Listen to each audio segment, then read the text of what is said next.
Hello, and welcome to my office.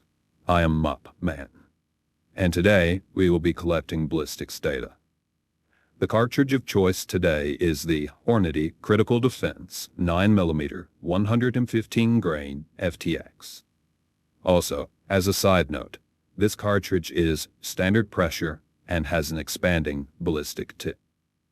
Now, Hornady was nice enough to give us some ballistics data on the back of the box, pictured here in the top left-hand corner of the screen. Hornady states that at the muzzle we should be seeing velocities around 1,135 feet per second. With this velocity, we can now do some fancy math to determine the kinetic energy, which is 329 foot-pounds of force. However, as typical of many manufacturers, Hornady does not specify the barrel length we use to achieve its listed velocity. Therefore, our objectives are twofold. Firstly, we will conduct our tests to collect data to evaluate the effectiveness of this cartridge. Then secondly, we will use the collected data to hopefully determine the barrel length Hornady used to obtain the velocities listed on the box. To test the Critical Defense cartridge, I will shoot it from two firearms with differing barrel lengths. The first will be my Wilson Combat SFT9 with its 4¼ inch barrel, and the second being my P365X Macro with its 3.1-inch barrel. And yes, both firearms were cleared and made safe before the start of the video. Now, in just a moment, we'll head to the range to record some velocity data using my lab radar. I'll be standing about 15 yards away from the targets, then shoot each one 10 times. Starting with my SFT9, then moving to my P365. Afterward, we'll reconvene to review the data. With all that out of the way, let's get to the range and run some tests.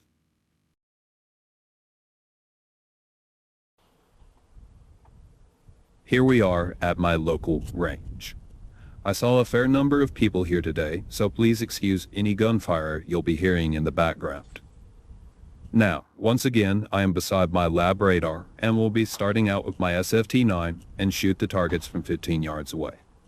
Let's see if we get the same results as Hornady.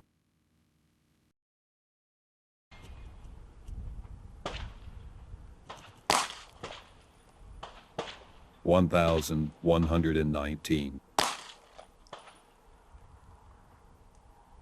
$1,134.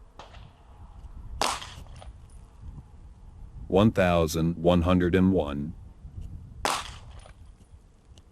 $1,088. $1,102. $1,083. $1,098. $1,138. 1,089 and 1,102. The target looks amazing from where I am standing. However, the rounds felt a little weak, and I think our data is going to reflect that later on. But for now, let's put up a new target and run the test again. I know we're not hitting the ballistics data listed on the box with the P365, but let's see what happens regardless. Now with the new target set up, let's run the test again.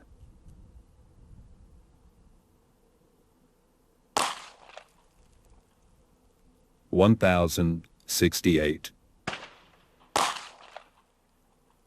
$1,057. $1,047. 1,062.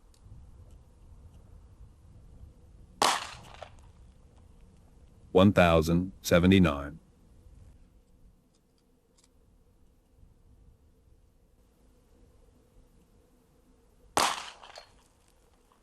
1,057. 1,051. 1,070. 1,069.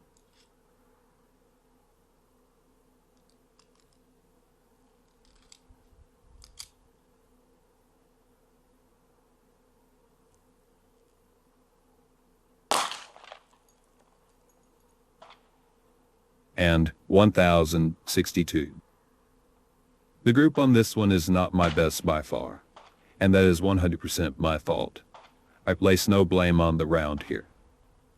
The round landing high but in a tight group is likely me flinching slightly before the P365 went off. Regardless of that fact though, we have our data set. So, let's review the data back in my office. Here we are back at the office, and as usual, I have a lot of data up on screen. We won't be going over all the data present, but it is here for your convenience if you want or need it. If I chose to go over all the data, we would be here all day.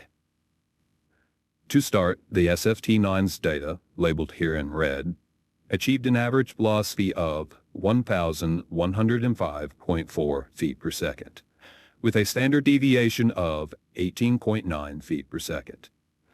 If we divide the two numbers, we get a respectable percent deviation of 1.7%.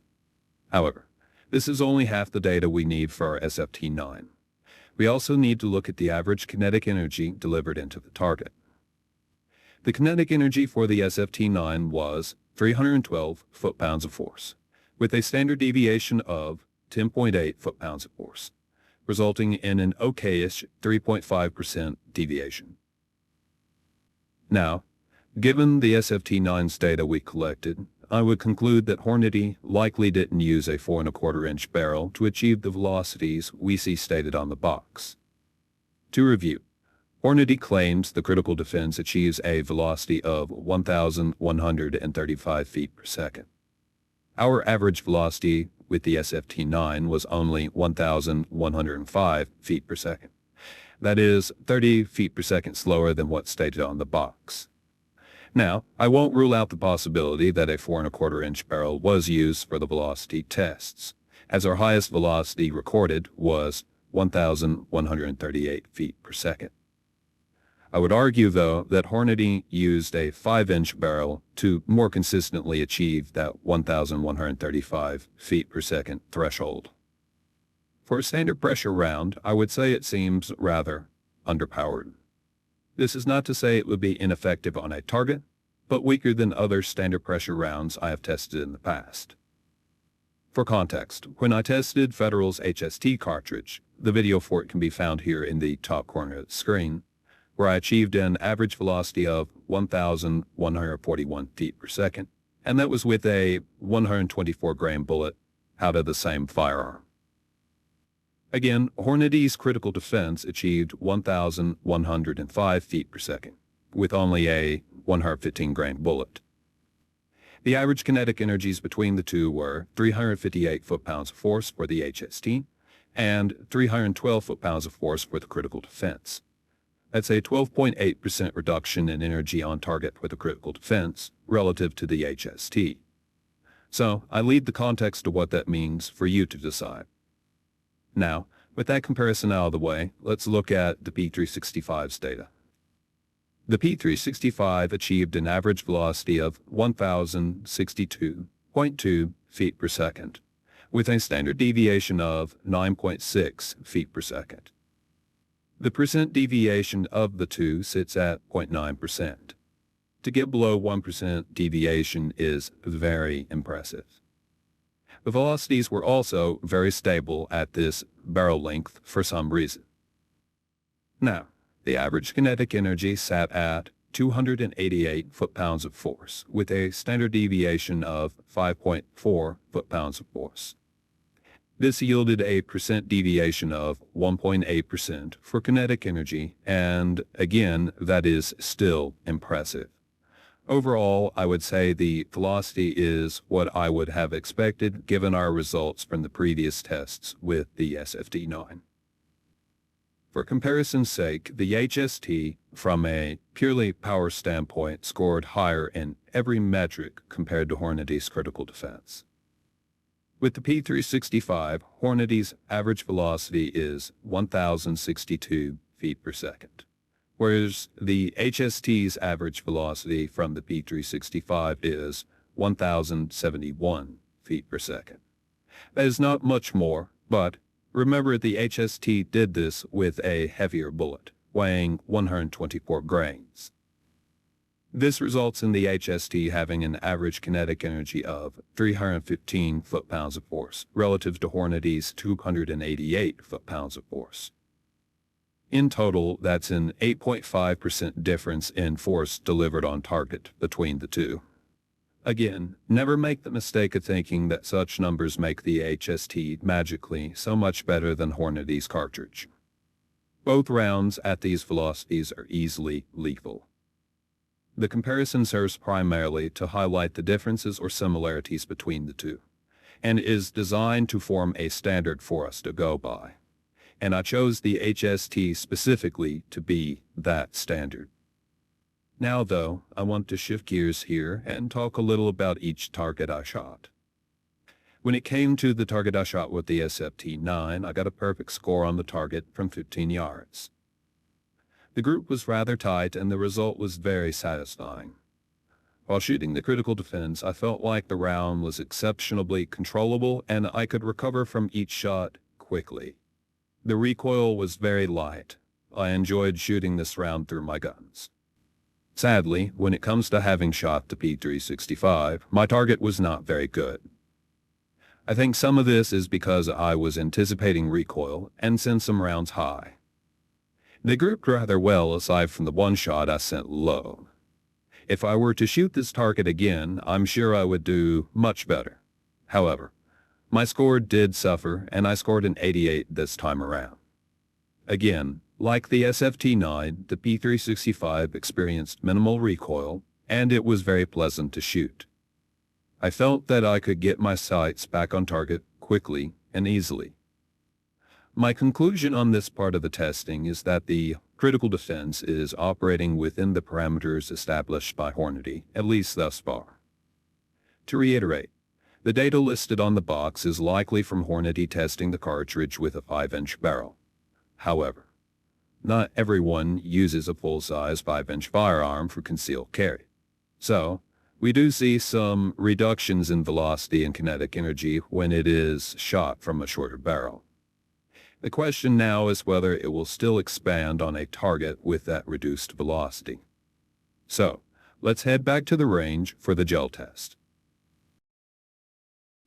Here we are back on the range, and I have two 10% ballistics gel blocks set up in front of the camera. The block on the left-hand side of the screen has a simple clothing barrier set up.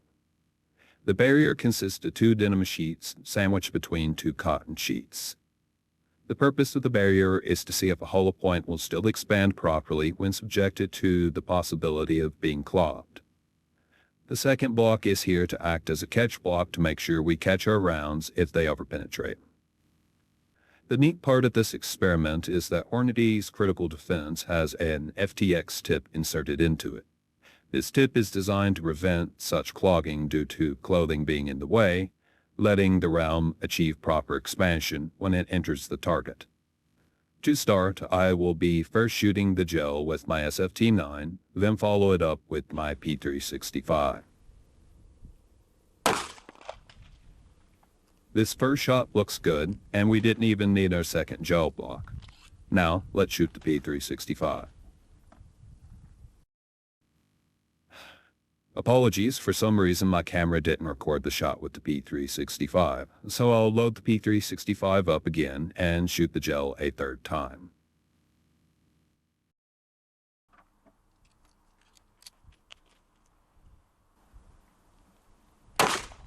This time my camera decided to behave. All the shots look good and the 2 P365 shots look about the same. Now, let's head back to my office and get a good view of the wound tracks in my white box. Here we are at the start of the wound tracks in my light box. The top track is from my SFT-9, while the bottom is from the P365. The third shot at the bottom of the screen looks about the same as the one shot from my P365 above it. Sadly, it will be mostly covered up by the measuring tape as I don't have much room to work with here.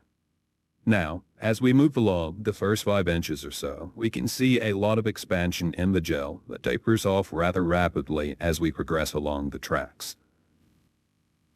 We can see the SFT9's bullet comes to a rest at about 12 inches into the gel, but it actually penetrated up to 13.5 inches before bouncing back. Interestingly, both P365 bullets penetrated up to 14.5 inches into the gel before coming to a rest. Both shots reached the desired depth of penetration beyond 12 inches, satisfying the requirements for this portion of the test. Now, let's take the bullets out of the gel and get a close-up look of each one's expansion. Here both rounds dug out of the gel, with a live round for reference. On the left side of the screen I have the round shot from the SFT9, and on the right-hand side of the screen I have the round shot from the P365. I also managed to dig out the little FTX tips so we can see how they behaved in the gel also. Both rounds demonstrated impressive expansion without any clogging from the clothing barrier, thanks to the FTX tips. The FTX performed exactly as Hornady described. Now, let's take a side view of each round. We can observe that the SFT9 exhibited slightly more expansion compared to P365, but not by much. I will take measurement of the expansion in a moment, but for now, let's see if any mass was lost in the gel.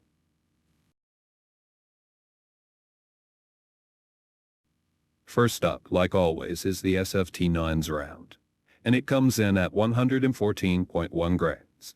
And if we add in the FTX tip, we get 115.5 grains. So no loss of mass for the SFT9. Now the P365's round comes in at 114.4 grains. And with the FTX tip added in, we have 115.7 grains. Also, we had zero loss of mass for the P365. With that out of the way, let's measure the difference in expansion between the two rounds. Personally, I'm not expecting much of a difference.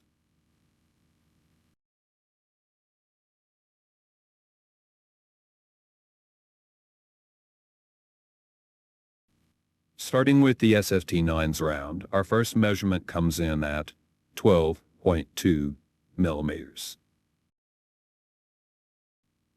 The second comes in at 12.04 millimeters.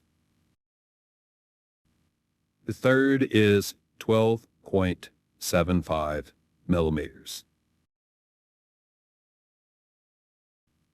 And finally, the fourth measurement is 12.1 millimeters. I would say this round expanded beautifully and very uniformly. Now for the P365's round.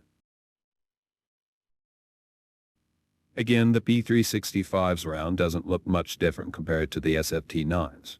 So, let's see if much of a difference exists. For our first measurement, we get 12.43 millimeters. The second comes in at 12.18 millimeters. The third is 12.09 millimeters. And finally, the last measurement is 12.26 millimeters. Now, if we average all those numbers together for each round, they come out to almost exactly the same. The SFT9 averages to 12.27 millimeters, while the P365 averages out to 12.24 millimeters. 0.03 of a millimeter's difference between the two is not enough difference to mean anything. With that said, though, we have reviewed all the data required for our testing and are finally coming to the end of the video. So, let's recap back at the office. Welcome back to my office. To conclude, we were able to approximate that Hornady was likely using a 5-inch barrel to get the data listed on their box. However, regardless of that fact, each round did excel in our gel tests with minimal recoil. It did reach adequate velocities, penetration, and expansion in our gel. Despite not being a heavy plus B load, the round performed exceptionally well. I understand why many people choose critical defense.